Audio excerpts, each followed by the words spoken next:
Hello and welcome to the latest edition of the Retreadcast, our regular video podcast series for the tyre retreading industry. Today I'm going to be talking to Richard O'Connell, who is one of the founders of Bandvulc, the UK-based retreader now owned by Continental.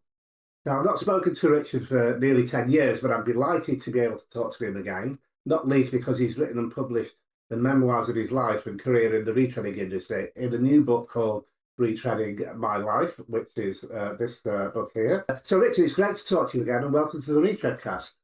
All right. Thank you, David. Thank you for inviting me. Not at all. Now, look, I have to say I really enjoyed reading your book and finding out about your early career, about how you and your brother John established Bandvulc, and your perspective on the more recent developments in the retreading industry, which I have a memory of.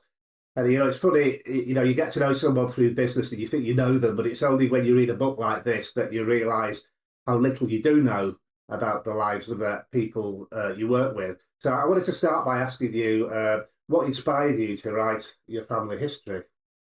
Well, I think basically you hit the nail on the head there, because it was really our father, I suppose, because our father came over from Ireland in 1920, landed on the docks in Liverpool, and I think he said he had 2 and 6pence in his pocket, and he bought a packet of woodbines, went off to try and work out what to do, basically. And so there was a big gap in his life, really, from when he landed in the UK until he started farming and I was born. And my brother and myself always kicked ourselves, really, that we didn't ask him more about what he did when he first came to the UK. So, and also, he worked. I mean, he just worked and worked. So we never really knew him that well. So I thought, really, for the future, and I started writing it really for the children and the grandchildren, really. And then it developed into a bit more of a novel, I suppose, for want of a better word. And I thought, well, I could leave this as a bit of a legacy, really, for them to follow up and not have the mystery that we had with our father of his background, really. Yeah, so, I mean, in your book, you gave the impression that as a young man, you didn't really know where your career was going, other than the fact that you like doing technical and practical things. So what do you think you would have done with your life if your brother John hadn't invited you to join him in setting up Bandvulc? Well, I think we lived on a farm, and we didn't have electricity until I was 9 years old. So we lived a very isolated life, basically, really.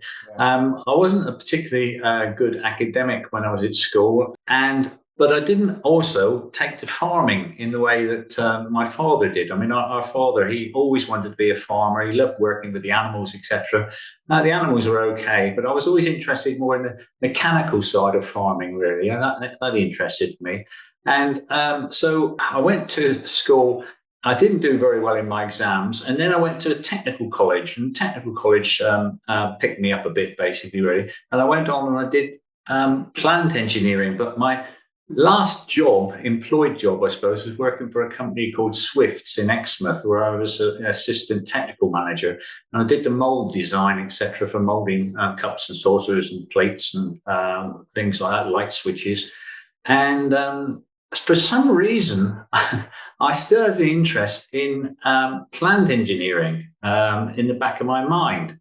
And I remember asking them there, could I go and do this plant engineering course in Plymouth, which we were a bit surprised about because, of course, I was mainly a draftsman on the drawing board. And somehow or other, it all came together because I did that and I got a distinction on that course, and I learned about boilers, compressors, etc. And that fitted in very well when John asked me about starting a retreading plant, basically, which I knew nothing, and he knew very little either. And so putting in the machinery and designing the plant, etc., came as sort of second nature to me, having done a 2-year course in it. Yeah, so as you explained, Bandvulc was established in the early 1970s after John returned to the UK after having helped set up a retreading facility in Mauritius, of all places. I found that very interesting because I've spent quite a bit of time in Mauritius on holiday myself. So can you tell us a bit more about how the company came about, how you got involved in the business, and how things went in those early days?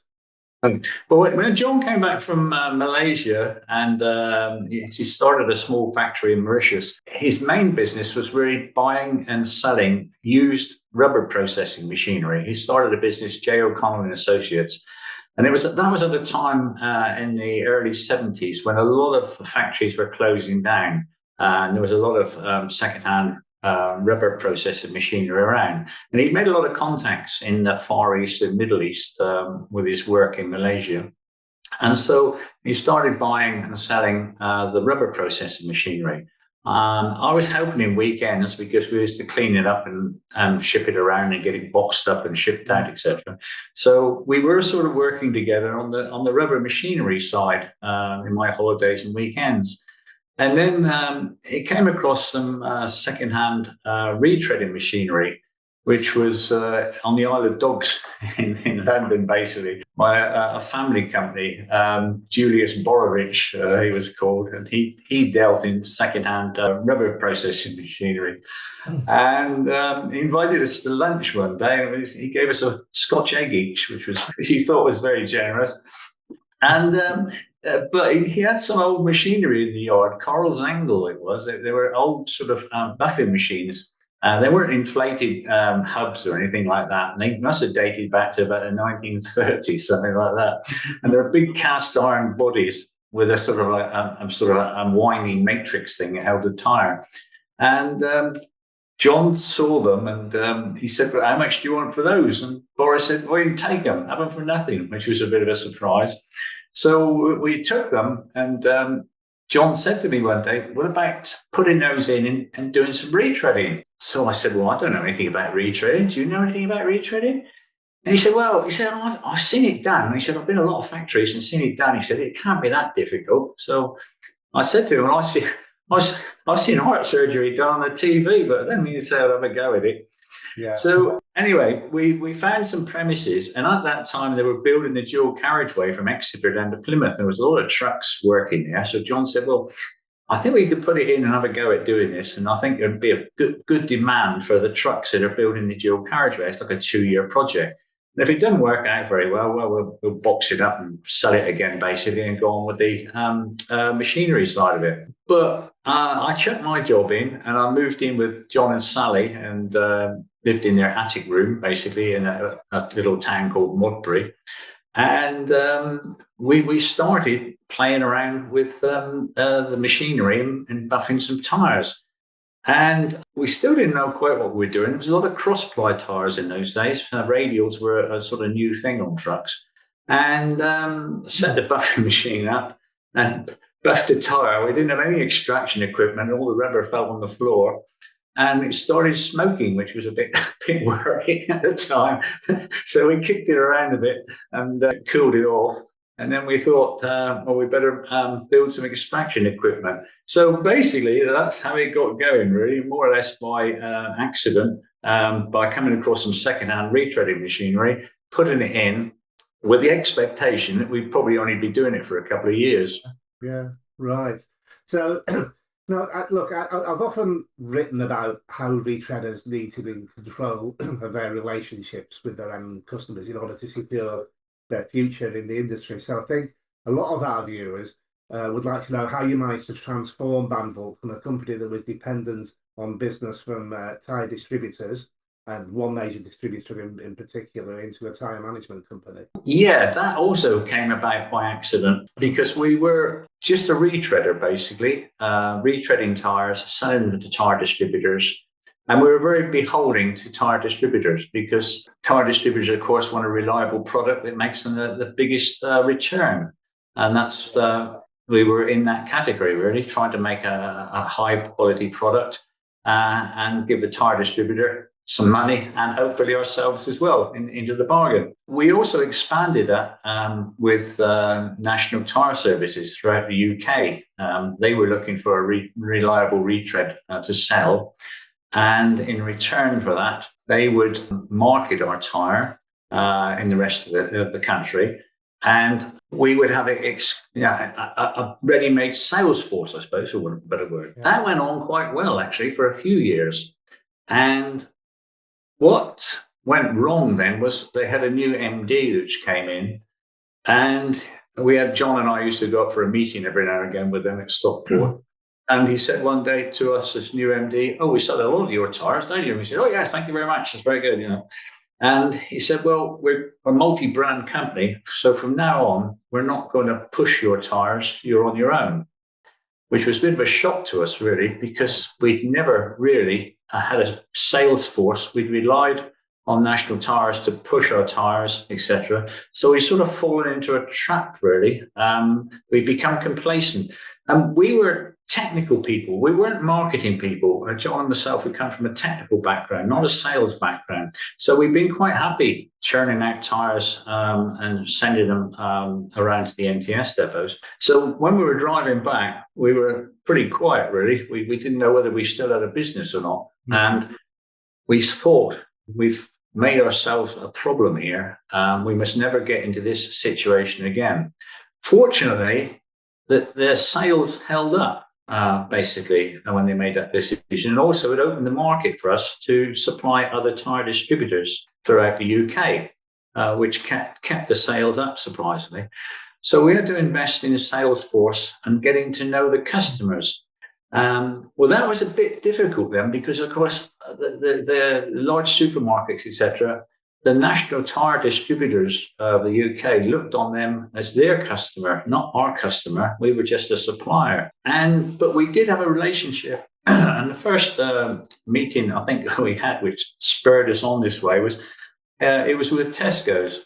And we went there and we said, oh, they were starting to use our tyres. We were supplying the tyres through a tyre distributor. And we said we wanted a price rise. And they said, oh, why do you want a price rise? And we said, well, we haven't had a price rise for 3 years. And we can't just go on absorbing the increasing costs. And they said, well, if you go in one of our stores, you'll see that our prices are cheaper now than they were 3 years ago. We've done that by managing our costs down. I suggest you go away and do exactly the same. Anything else you'd like to tell us before you go? So we said, well, we were a bit dumbstruck. Then they came out with a question. We're thinking of closing our internal tyre management company and contracting out the management side of it. Would you be interested in doing that? So it took us a little bit aback. And we said, well, yes, of course we would. And they said, well, how much would it cost? So I think we came up with a figure about on the spot. Well, had a quick think. They said probably about £1,000 a week. And they said, oh, it's a bit expensive. But we knew that they had quite a big overhead in running this internal tyre department. So they said, all right, we'll give it a try. So we went back and set up a tyre management system, which consisted of an in tray and an out tray, and somebody sat examining the fitting statistics and passing them or whatever and resending them to Tesco to pay. That moved on again then. That seemed to work okay. And eventually, there are various steps in this, but it moved to the stage of them saying, we got 2,500 tractor units or whatever it was, 5,000 trailers. We don't have anything to do with tyres. If a driver has a tyre problem, he just picks up a phone, somebody turns up, fits the tyres, and we pay a fixed amount per month for doing it. And that moved us into the tyre management. It was something we'd never planned, but we got our price rise from the tyres. We didn't get a price rise for making the tyres, but we started then to make a profit from supplying the new tyres, from the management side of business, etc. And that's how it sort of drifted into us becoming a tyre management company. And we only had one main customer at that time, which was Tesco's, really. Yeah, I mean, I think, the success that you enjoyed in persuading major supermarket chains in the UK to adopt proactive retreading policies, it might be one of the greatest achievements that you made as a company, because that is, as you know, that is really difficult to persuade major companies who maybe haven't had a retreading policy traditionally to actually support retreading and accept the the benefits of retreading. I know times have changed, but I guess back in the day you were doing this, it was perhaps a bit different. I mean, would you agree with that assessment? Yes, I think so, because retreads always had a bad image, basically, really. And we always tried to move them away out of this image. And a case in point, I didn't put it in the book, but one of the large fleets that we had phoned up. It was a week of torrential rain. We had a week of absolutely tipped down with rain. And they phoned up and they said, we've had a truck that's jackknifed coming back from a delivery. Came down a slip road and jackknifed. And the driver said he lost control of it because of the tyres. Well, blow me. We had 2 more incidents that week in the same place. And one truck had jackknifed and gone over the bank, basically, really. So we got a really serious phone call from the customer saying, look, the unions have got involved now.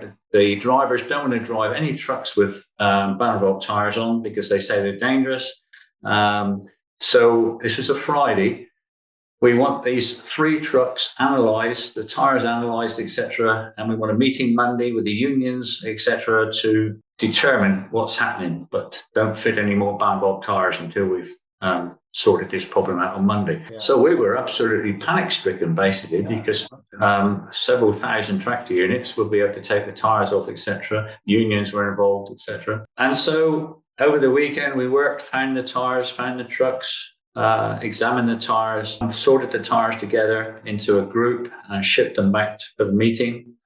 So at the meeting, they said, right, have you solved the problem? So we said, yes. It's not our tyres, basically. So I said, what do you mean it's not your tyres? We said, well, it's the original equipment tyres that the trucks came on. They haven't been retreaded yet. Okay, they're down to 4 or 5 millimetres, but they haven't come around. So there's not been any incidents of our tyres in this inquiry. So what do you want us to do? Do you want us to take off the original equipment tyres and fit ours? I said, oh, you can't do that. Why not?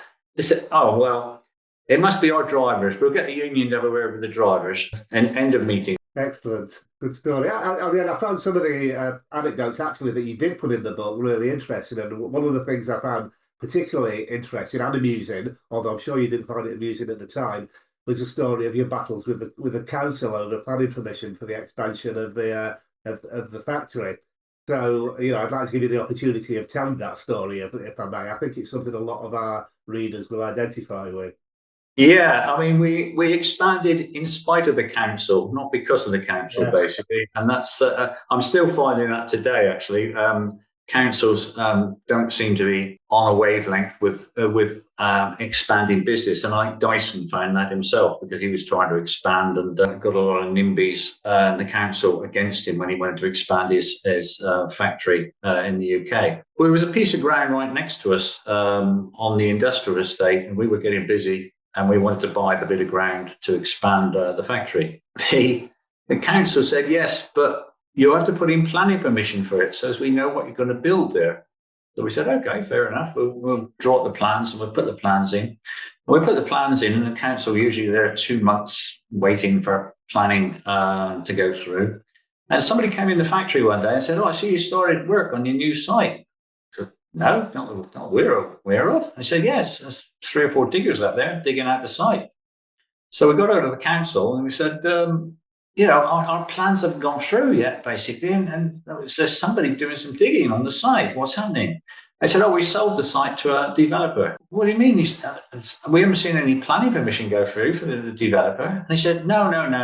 They haven't put in any planning permission. We worked with them before and we're quite happy with the sort of buildings that they put up.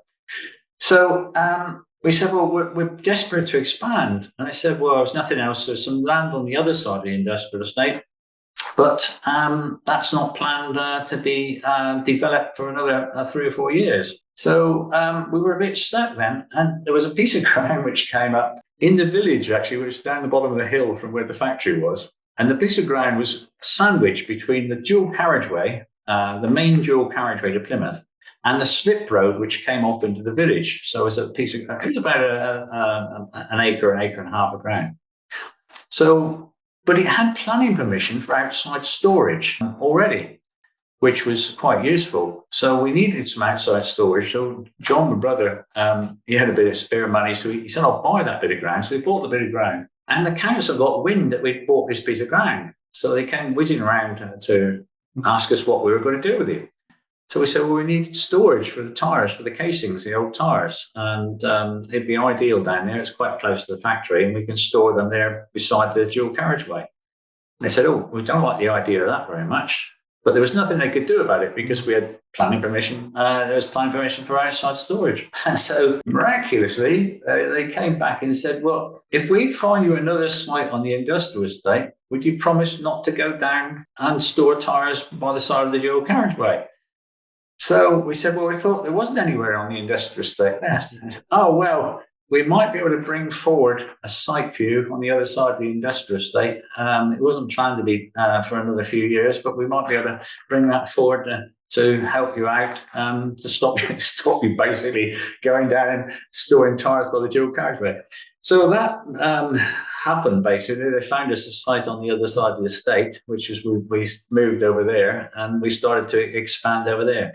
But it is really frustrating when you start to deal with local authorities and there's no sense of time because they get paid the same amount of money, whether they make a decision today, whether they make a decision next week, or even if they make a decision in a month's time. It doesn't really matter to them. There's no urgency for them. So there's no sort of link between local authorities, basically, and industry. It doesn't seem to work together. And I think that's pretty much the same throughout the whole country, I would say. Absolutely.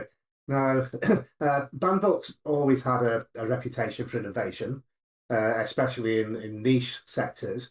And I guess the development of the Wastemaster tyre is the best known example of that. Could you explain how that came about? Yeah, we'd actually moved to the new factory, and it was a time when interest rates were at 8%. And the country was busy, and it looked like interest rates were going to go down. But they actually went up to 15%.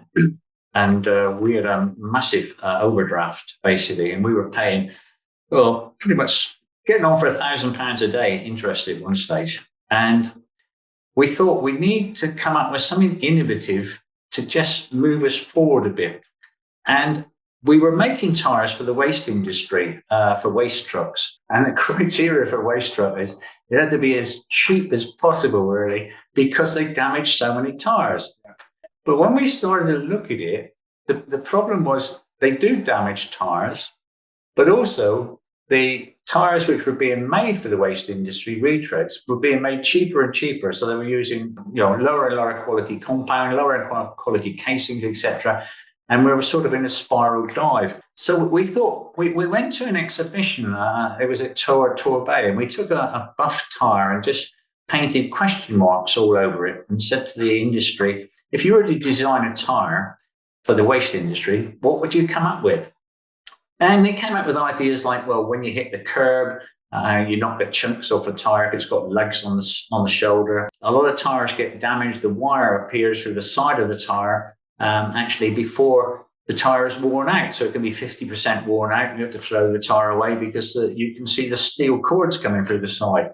So there's a lot of things that we came back with an idea of how to make a Wastemaster tyre. We put the curbing band on, the red rubber under the curbing band. So when the curbing band wore away, you got a red line appeared around the tyre. Yeah. That meant then you just took that tyre off, put it on the inside, put the inside tyre on the outside. You didn't need a tyre fitter to do that. And you could go on and wear the tyres out. Did away with the lugs on the shoulder of the tyre because that was hitting the curb basically, really, and damaging the tyre. So combined a lot of things and a high natural rubber compound. So it was an expensive tyre to make, basically. We'd gone away from the norm completely of using cheaper and cheaper rubber, a high natural rubber for puncture resistance. And it took off. It really did take off. And was being fitted as original equipment to waste vehicles, which are coming out of the factory. So we were fitting them to wheels and sending them to the factory. And Tugmaster, we came out with Tugmaster as well, which was the same tyre, basically rebranded, for tugs on the docks. Yeah. And it really did as well. We sort of stole a march, basically, in the marketplace with a niche product, as you say. And but of course, people catch up with it after a while and start copying it, and then it just becomes a commodity again. Yeah, absolutely. Next, I'd like to talk about the disastrous fire that you had at Bandvulc in 2011. Again, I think this is something that a lot of our readers will identify with, but it's also a salutary tale of how businesses can pull through, the most difficult of times, even if they have the support of their employees and the local community. Perhaps you can tell us about that and how you overcame that situation. Yeah, we always invested heavily in fireproofing the factory for one way or another. The local fire brigade used to bring students around on tours of the factory to show all the facilities we had for fighting fires and stopping fires, etc. Should a fire ever break out. And so it was a bit of a surprise when I had a call one Friday afternoon from my son. I was at home at the time to say, "Dad, the factory's on fire." And so I jumped in the car and shot down there. And yeah, sure enough, there was a massive fire. It was in the buffing hall, really, where the buffing machines were, and the casing storage. And it was a sort of comedy of errors, really, because the factory was sprinkled. We had sprinklers all throughout the factory. But what had happened was, outside of the factory was a platform with two big extractor motors and buffing silos where the buffing dust went up through and into the silos. And there'd been a little plastic sign, it'd been kicking around for ages with Bandvulc on it. And I decided one day I'd put it up on the end of the building above where the buffing silos were. So we put it up there.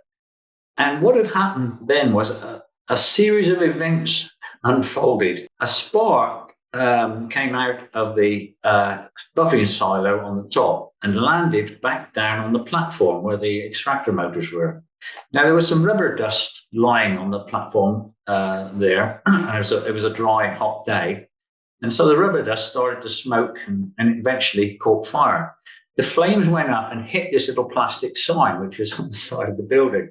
The plastic sign caught fire and fell down onto the buffing platform, which made the fire considerably worse.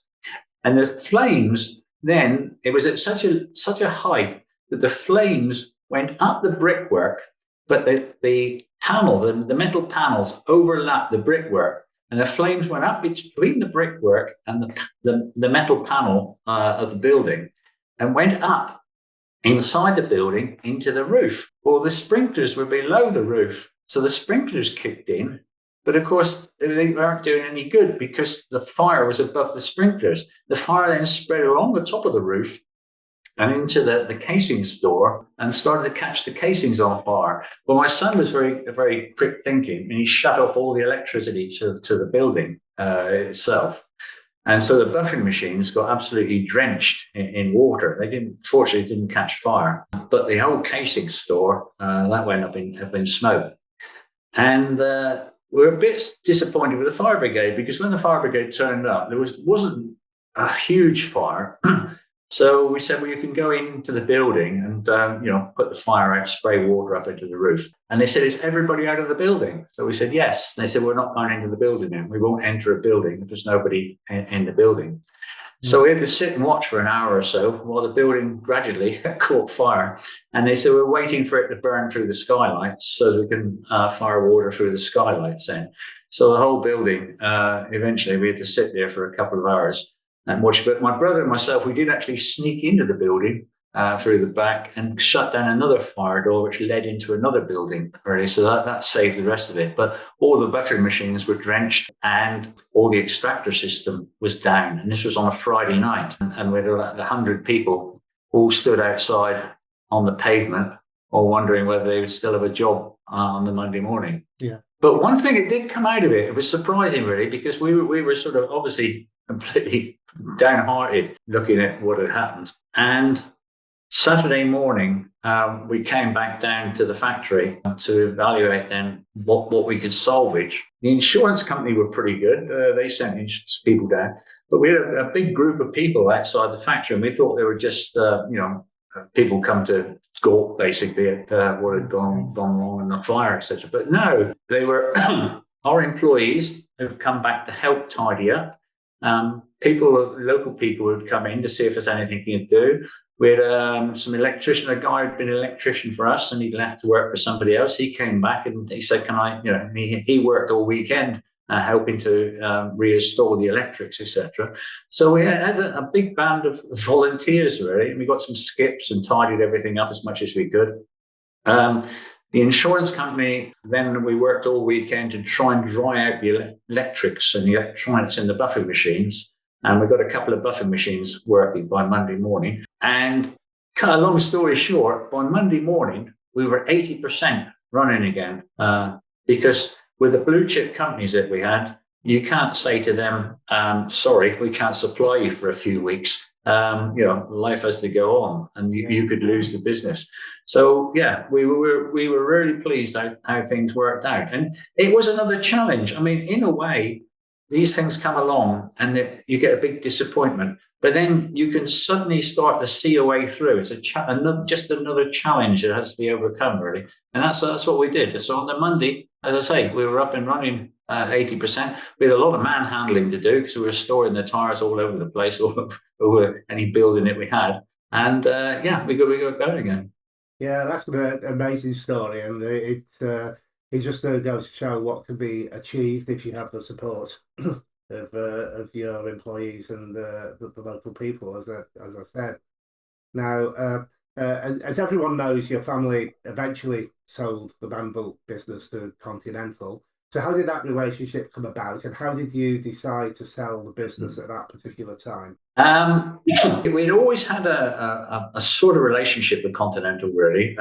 We started off with Unioil many years ago. We were doing a bit of retreading for Unioil tyres. That sort of morphed into doing some work for Continental because they wanted a retreading facility in the UK. We were supplying a lot of Continental tyres to our fleets, which we were managing, really.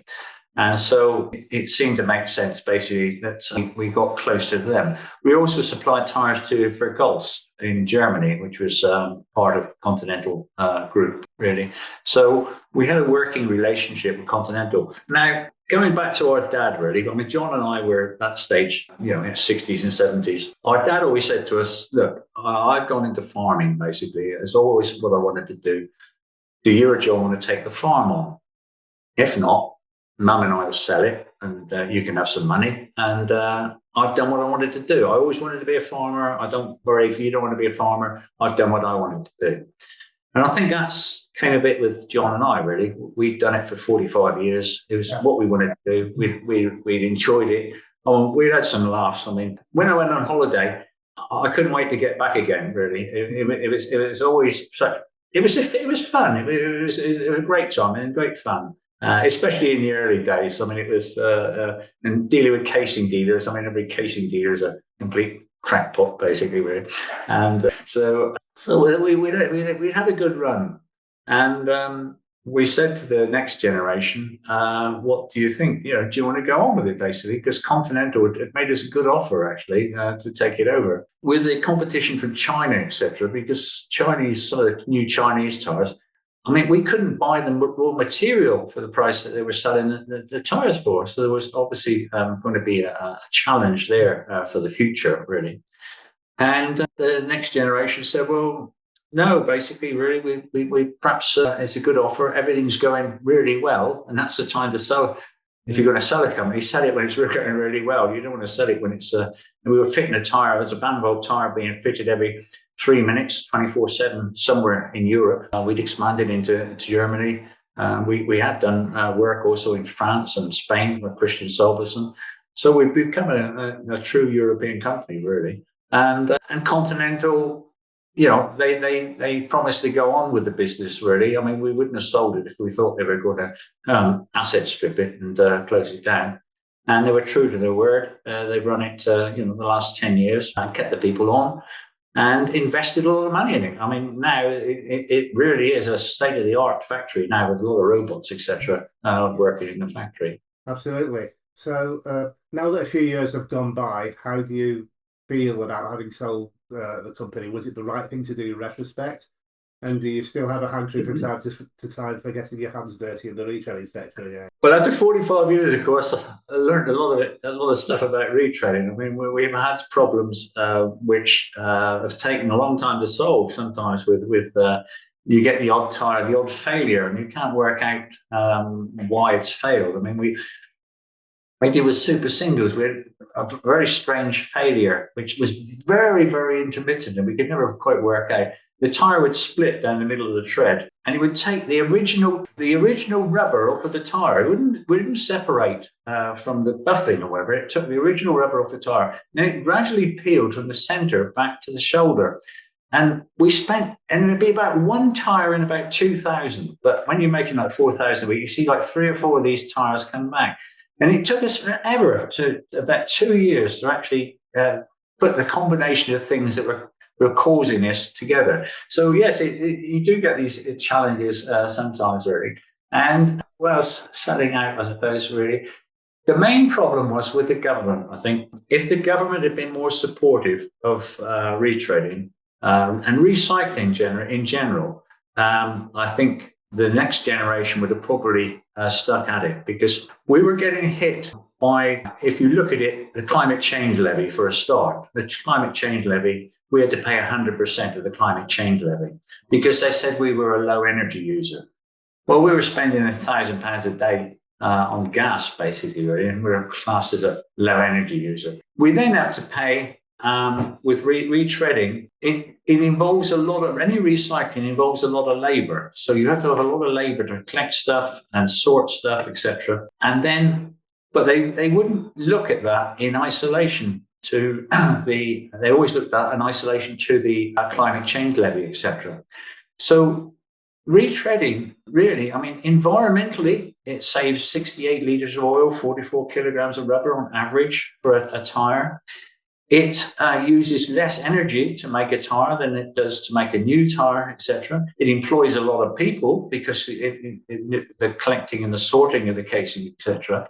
So the whole thing points, and it's a circular economy because the buffing dust, etc., gets used in play areas, tarmacs, and underlay, etc. So the whole thing's a win-win situation. But the government just can't see that. And I think other industries like the glass industry, etc., have very similar problems in trying to convince the government that recycling is good for the economy and good for the environment. So with that in mind, how do you view the future of retreading in Europe? How can it survive and flourish going forward? Well, I think energy prices, etc., will have some sort of impact on that. The Brussels, I mean, Ruud Spijbroek, who is the chair of BIPAVER, we went to Brussels several times pleading that they should do something about the imported of Chinese tyres, because they were obviously dumping the tyres, really. And it took a long time until a major European tyre manufacturer got involved and saw that it was affecting their retreading operation as well, before Brussels actually woke up and decided to put some sort of tariff on the import of some of the Chinese tyres that would be obviously dumped into the marketplace. I'm